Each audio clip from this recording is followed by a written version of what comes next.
कैसे हैं फ्रेंड्स। बहुत दिनों के बाद आज मैं आपके सामने लेकर ये वीडियो हाजिर हुआ हूँ। आज हम बात करेंगे कि पानी इंसान के लिए कितना और कब ज़रूरी है और किस तरीके से पीना चाहिए। बहुत सारे मिथ हैं इससे रिलेटेड कि 2 लीटर पानी पीना चाहिए, 4 लीटर पानी पीना चाहिए, 6 लीटर पानी पीना चाहिए, सुबह खाली पेट पानी चाहिए। तो किस तरह से हमारे लिए पानी ज़रूरी है और कितनी क्वांटिटी में हमारी बॉडी के लिए पानी ज़रूरी है, आज हम इस वीडियो के ज़रिए से आपको ये बताने की कोशिश करेंगे, जिससे हमारे जो व्यूअर्स हैं वो सेहतमंद रह सकें। क्योंकि पानी का बहुत बड़ा अहम रोल है बॉडी को सेहतमंद रखने के लिए या हेल्दी रखने के लिए।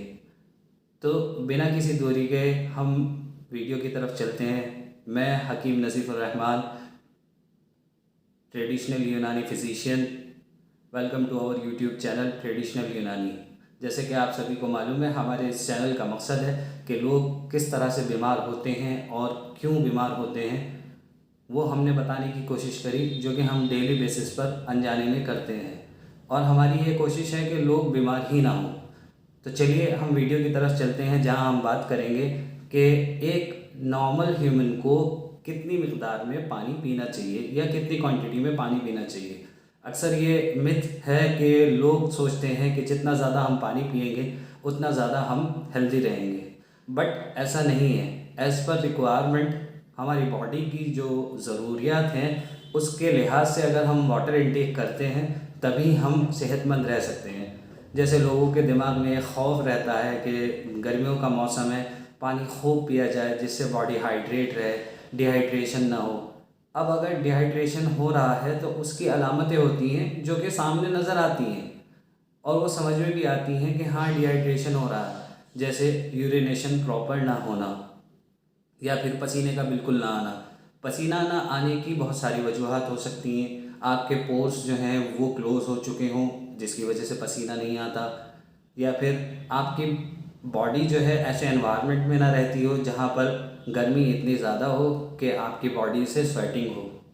तो ये सारी चीज़ें हमें जहन में रखते हुए वाटर इनटेक करना है, क्योंकि जितना ज़्यादा ज़रूरी पानी पीना है उतना ही ज़्यादा ज़रूरी ये भी जानना है कि कितनी मिकदार में पानी पिया जाए। अगर मिकदार से ज़्यादा या बॉडी की रिक्वायरमेंट से ज़्यादा हम पानी पीते हैं तो हमारी बॉडी को अननेसेसरी एक लोड बेयर करना पड़ता है या लोड उठाना पड़ता है, जिसकी वजह से भी हम बीमार होते हैं। तो सबसे पहले मैं आपको बता दूं कि हमारी बॉडी के अंदर कितना पानी होता है और कितना सॉलिड मटेरियल। किसी भी चीज़ को हम मेज़र करने के लिए या डिवाइड करने के लिए एक रेशियो से हम उस चीज़ का इंतखाब करते हैं या चयन करते हैं या आइडेंटिफाई करते हैं। जैसे कि बॉडी में हमारे कितना पानी होना चाहिए। हमारी बॉडी में 75% पानी होता है, जो कि अमूमन सभी को पता है। तो इस 75% को अगर हम देखें तो 75% दैट मीन्स के 100% में से 75% पानी हो गया। रिमेन कंटेंट्स जो हैं कि जो कि सॉलिड मटेरियल में होंगे वो 25% है। तो अब आप इससे अंदाज़ा लगा सकते हैं कि मोर डोमिनेंट जो है हमारी बॉडी में वाटर है। तो जाहिर सी बात है जो डोमिनेंट है वो सबसे पहले हावी होने वाली चीज़ है। अब इसमें ये समझें कि पानी का रोल किस तरीके से बॉडी में अदा हो रहा है। एज ए लुब्रिकेंट भी अदा हो रहा है, एज ए फ्लेक्सिबिलिटी, लुब्रिकेंट के साथ फ्लेक्सिबिलिटी, जैसे हमारे जोड़ों में लचक पैदा करने के लिए, मसल्स को मूवमेंट देने के लिए और बॉडी को न्यूरिश भी करने के लिए भी। लेकिन अगर वही चीज़ ज़्यादा हो जाती है तो वो कहीं ना कहीं नुकसान का बाइस भी बनती है। अब वो 75% बॉडी का फ्लूइड जो हमारी बॉडी में मेंटेन रहेगा वो एज़ पर पर्सन रहेगा। जैसे एक आदमी एसी के अंदर बैठा हुआ है, इंडोर उसका वर्क है, अब उसको भी यही एक चीज़ की एक जहन में बैठा हुआ है कि 3 से 4 लीटर पानी पीना है। बट यहाँ तो ऐसी कोई रिक्वायरमेंट है ही नहीं, क्योंकि बॉडी के अंदर जो कंजप्शन होना था वाटर का वो उसने ऐसा कोई एक्सेशन ही नहीं किया। ये समझे कि ना उसको पसीना आया, ना उसने चला फिरा, ना उसने कोई ऐसी भाग दौड़ की, तो उसकी बॉडी का वाटर तो ऑलरेडी मेंटेन है। बट उसने माइंड सेट किया हुआ है कि मेरी बॉडी को 2 से 3 लीटर या 3 से 4 लीटर पानी चाहिए। अगर हम सोचें कि जिस चीज़ का कंजप्शन नहीं है तो उस चीज़ का प्रोडक्शन क्यों किया जाए। सिंपल सा एक एग्जांपल, अगर कोई कंपनी किसी प्रोडक्ट को बनाती है तो वो बनाती एज़ पर रिक्वायरमेंट है। जैसे मार्केट में डिमांड एंड प्रोडक्शन दोनों पैरेलल चलते हैं। अगर डिमांड नहीं है तो प्रोडक्शन नहीं है। सेम एज हमारी बॉडी पर भी डिपेंड करता है कि अगर हमने वाटर कंज्यूम किया है तो उस कंज्यूम में बॉडी कितना कंजप्शन हो रहा है वाटर का, उसके अकॉर्डिंग कंज्यूम किया जाए। अगर हम ज़्यादा कंज्यूम करेंगे तो वो बॉडी पर लोड का एक रीज़न बनेगा, उस रीज़न से बॉडी का जो परफॉर्म है वो स्लो होगा। जैसे कि इसको ऐसे समझें कि एक इंसान कुदरत ने आग, हवा, पानी और मिट्टी से बनाया है, तो जाहिर सी बात है आग, हवा, पानी और मिट्टी, ये चार ह्यूमर जो हैं उससे एक बॉडी बनती है। तो जिस चीज़ से हम कोई चीज़ बनाते हैं या कुदरत ने जिस चीज़ को जिस चीज़ से बनाया है उसके इम्बैलेंसिंग की ही वजह से बीमारियां पैदा होती हैं।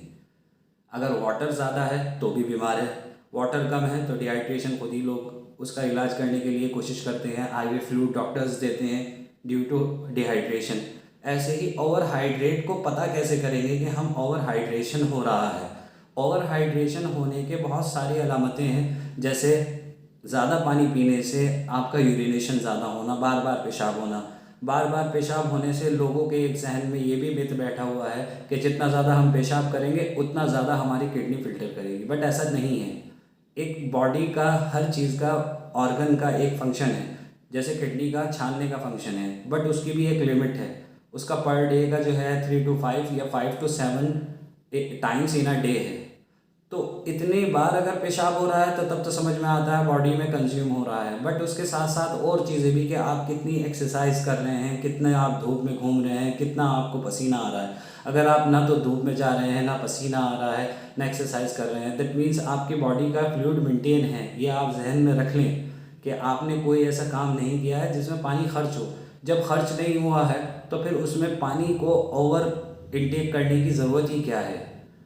इसकी वजह से अब जो पानी 70% है, आग भी है उसमें, फिर बाद में मिट्टी भी है और हवा भी है, इन सब चीज़ों पे इफ़ेक्ट आता है जब हम ओवर इनटेक ऑफ वाटर करते हैं या ज़्यादा मकदार में पानी पीते हैं। कंटिन्यू इस वीडियो को देखते रहिए, आखिर में हम आपको वीडियो के बताएंगे कि एक इंसान को कितना पानी पीना चाहिए और कैसे पीना चाहिए। तो इस पानी की मकदार को बढ़ाने से हमारी बॉडी की आग वो भी इफ़ेक्टिव होगी, हवा वो भी इफ़ेक्टिव होगी, और जो मिट्टी है वो भी इफ़ेक्टिव होगी। अब वो कैसे इफ़ेक्टिव होगी वो जानने की ज़रूरत है हमें कि जब हमारा पानी ज़्यादा होगा तो मिट्टी हमारी बॉडी की नम होगी। नम होने से उसका एक जो टेक्सचर है वो उससे हट जाएगी, तो उसका जो नॉर्मल फंक्शन है वो उससे डिसफंक्शन होना शुरू हो जाएगा। लाइक मसल्स लूज़ होने शुरू हो जाएंगे। दूसरा, आग का जो काम है वो हीट प्रोड्यूस करने का है, और हीट से एनर्जी प्रोड्यूस होती है। तो जो हीट से एनर्जी प्रोड्यूस हो रही है वो भी कहीं ना कहीं कम होगी। जब पानी ओवरलैप होगा तो आग जो है वो उससे इफेक्टिव होकर आग की गर्मी कम होगी, गर्मी कम होगी तो आपकी एनर्जी कम होगी। एनर्जी कम होने से हमारी बॉडी के जो फंक्शन है वो भी स्लो होगा, और उसके परफॉर्मेंस के स्लो होने से हम अननेसेसरी फटीग और टायर्ड, लेथार्जी फील करेंगे। फिर आता है हवा। तो हवा का एक एग्जांपल ये है कि जैसे हमारी बॉडी में ये फ्लूइड है इतना, और इतना स्पेस हवा का है। अगर हम इस हवा को इतना ही रखें और इस फ्लूइड को यानी कि पानी को यहाँ से यहाँ तक भर दें तो हवा जितनी थी उतनी ही है, बट वाटर लेवल हमने बढ़ा दिया। तो इस वाटर लेवल के बढ़ने की वजह से हवा प्रेशराइज होगी। हवा के दबाव से पूरी बॉडी पर दबाव आएगा, स्पेशली गैस्ट्रिक प्रॉब्लम होगी, चेस्ट में हैवीनेस होगी, सर में भारीपन होगा। तो ये सारी चीज़ें आपको अननेसेसरी एक एक्सेसिव इंटेक ऑफ वाटर करने की वजह से हो रहा है। तो इन सब चीज़ों को ध्यान में रखते हुए अगर हम पानी पीते हैं तो हमारी बॉडी मेंटेन रहेगी, रेगुलेट रहेगी और हम सेहतमंद रहेंगे।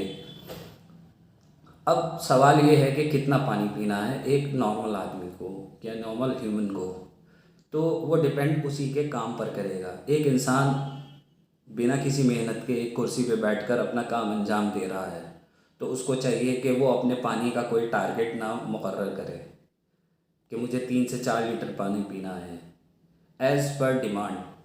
जब उसको प्यास लगे तो पानी पिए, क्योंकि बॉडी एक ऐसी मशीन है जिस चीज़ की रिक्वायरमेंट होती है तो कुदरत ने उसका एहसास हमारे अंदर रखा है। जैसे कि भूख लगना, भूख लगने पर खाना खाने में खाने का जायका भी आता है और खाना बॉडी को लगता भी है। ऐसे ही प्यास लगने पर अगर पानी पिया जाए तो वो बॉडी का हिस्सा बनता है, ना कि वो वेस्ट प्रोडक्ट बनता है। जैसे कि बार बार पानी पीने से बार बार पेशाब का होना। तो एक बैठकर काम करने वाला इंसान जिसको पसीना नहीं आता है, उसको चाहिए कि जब वो प्यास लगे तो आधा गिलास पानी पिए, इतना कि जितने में उसकी जो खुश्की है वो दूर हो जाए, जिससे बॉडी मेंटेन रहे। क्योंकि खुश्की का रीज़न अंदर पानी का कम होना नहीं है, क्योंकि उसने कोई ऐसी मेहनत नहीं की है। खुश्की का रीज़न है उसका बोलना, मुंह खोल कर बातें करना, क्योंकि जब हम बात करते हैं तो मुंह खुलता है और हवा के ज़रिए से खुश्की पैदा होती है। इसलिए इस तरह के लोग सिर्फ एज़ पर रिक्वायरमेंट पानी पिए, आधे गिलास से ज़्यादा पानी ना पिए। फिर आता है मेहनत कश लोग, जो कि धूप में बैठे हुए कोई मेहनत मजदूरी कर रहा है, कोई रिक्शा चला रहा है, कोई रेड़ा है, कोई फील्ड वर्क कर रहा है, लाइक मार्केटिंग एमआरस जो होते हैं उस तरह का वर्क, या फिर कोई भी और फर्दर जो कि फील्ड वर्क है जहाँ पे धूप ज़्यादा है और उसको पसीना आ रहा है। उसके लिए उतना पानी पिए वो जितना उसके गर्मी की वजह से स्वेटिंग हुई है, उस लिहाज से वो पानी पिए।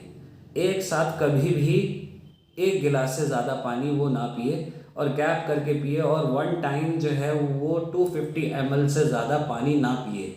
फिर उसको 1 डेढ़ घंटे बाद अगर प्यास लगती है और देख रहे हैं कि वो एक्सर्शन कर रहा है और स्वेटिंग कंटिन्यू हो रही है, फिर पी सकता है। लेकिन as per requirement quantity maintain ना करें। फिर वो आके अगर अपने ऑफिस में बैठ गया है और उसने पूरे दिन में अभी 1 डेढ़ लीटर ही पानी पिया है, तो उसे 3 4 लीटर पानी पीने की ज़रूरत नहीं है, वरना वो पानी फिर उसके लिए बीमारी का बाइस बनेगा। इसलिए पानी को बहुत संभल कर और बहुत देख कर पानी पिया जाए, क्योंकि आजकल बहुत आम हो चुका है जितना पानी पिएंगे आप उतना ज़्यादा सेहतमंद रहेंगे। ऐसा बिल्कुल नहीं है। किसी भी चीज़ की एक्सेस यानी कि अति आपको बीमारी की तरफ लेके जा सकती है, आपको नुकसान पहुंचा सकती है।